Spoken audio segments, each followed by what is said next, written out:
The town of Red Willow decided a woman's worth in less than a minute. She lay on a splintered wagon bed at the edge of the street, her legs twisted beneath a thin blanket, her face pale from pain and dust. The sun was sinking, painting the Wild West sky in blood-orange streaks, and people walked past her like she was already dead. Shop doors closed. Curtains were drawn. A preacher crossed himself and looked away. Someone muttered, "She's paralyzed. No use." Another said, "Not our problem." By nightfall, everyone had refused to save the abandoned paralyzed woman. Everyone, except one carpenter. Elias Crow had come into town late that afternoon, with sawdust still clinging to his sleeves and the ache of honest labor in his shoulders. He was poor, quiet, and mostly invisible. The kind of man people forgot the moment he turned his back. But when he saw the wagon and the woman lying on it, something in him stopped dead. Not curiosity, not pity alone, recognition, because Elias knew what it meant to be left behind. He approached slowly, ignoring the stares and whispers. The woman's eyes fluttered open as he drew near, sharp, frightened, and stubbornly alive. "Don't bother," she said, her voice cracked but proud. "They already decided." "Who's they?"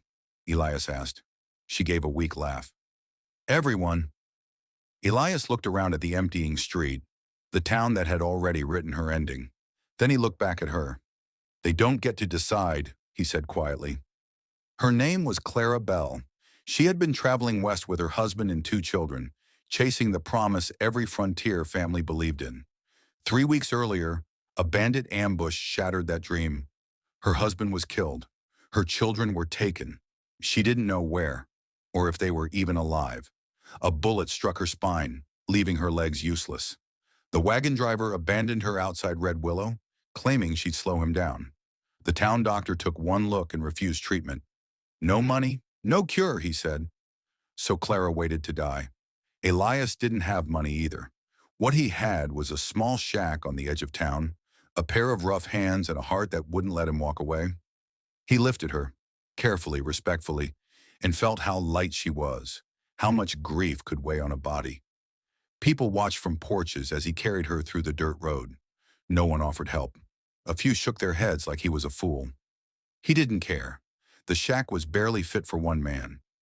Elias laid her on his bed and slept on the floor that night. He brought her water, cleaned her wounds, and used what little medical knowledge he had learned from a traveling nurse years ago. Clara watched him in silence, waiting for the moment he'd realize the mistake he'd made. But morning came, and then another. Word spread quickly. "That Carpenter's wasting his time. She'll die anyway. Why help someone who can't walk?" Elias heard it all when he went into town for scraps of food or extra wood. Some shopkeepers refused to sell to him. Others charged double. A few warned him that caring for a helpless woman would ruin his reputation. Elias only shrugged. "Didn't know I had one worth saving." Clara was not an easy patient. The pain made her sharp-tongued, and despair hollowed her eyes. Some nights she cried herself to sleep. Other nights she stared at the ceiling and whispered her children's names like a prayer. Elias listened from the other side of the room, his chest tight with helplessness. "I don't want your pity," she snapped once. "Good," he replied. "I'm bad at pity. I'm better at staying." Weeks passed. Elias built a proper bed with rails to help her sit up. He crafted a wooden chair with wheels scavenged from broken carts so he could move her outside. His hands bled. His back ached. Still, he worked. One afternoon, a storm rolled in, fierce and sudden. Rain pounded the shack, water leaking through the roof.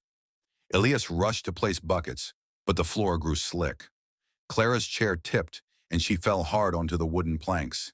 She screamed, not just from pain, but from humiliation, from fear that this was the end. Elias dropped to his knees beside her. "I've got you," he said, voice shaking. He lifted her again, gentler than before. When she looked at his face, she saw tears he hadn't meant to show. That was the moment Clara stopped waiting for him to leave.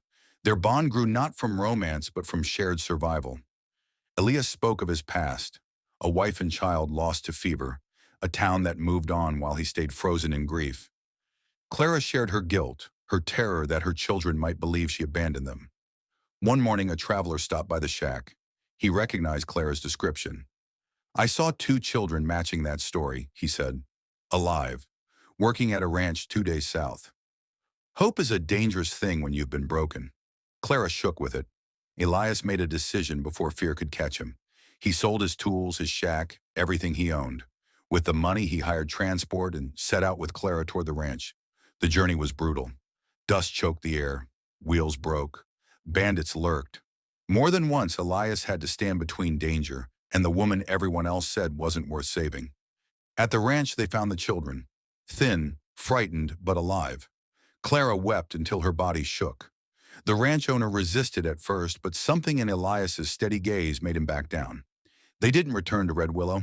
Instead, they settled near a growing town where people were less hardened, where kindness hadn't yet been buried by greed. Elias built furniture again. Clara taught children to read. Her legs never healed, but her life did. Years later, people told the story of the carpenter who saved a woman no one else would. They called him brave, a hero. Elias always shook his head. I just stayed, he said. And that was the message Clara carried to her grave, the truth carved into every lesson she taught her children and grandchildren. When the world decides someone isn't worth saving, all it takes is one person brave enough to disagree. Because sometimes salvation doesn't come from strength or miracles. Sometimes it comes from a carpenter who refuses to walk away.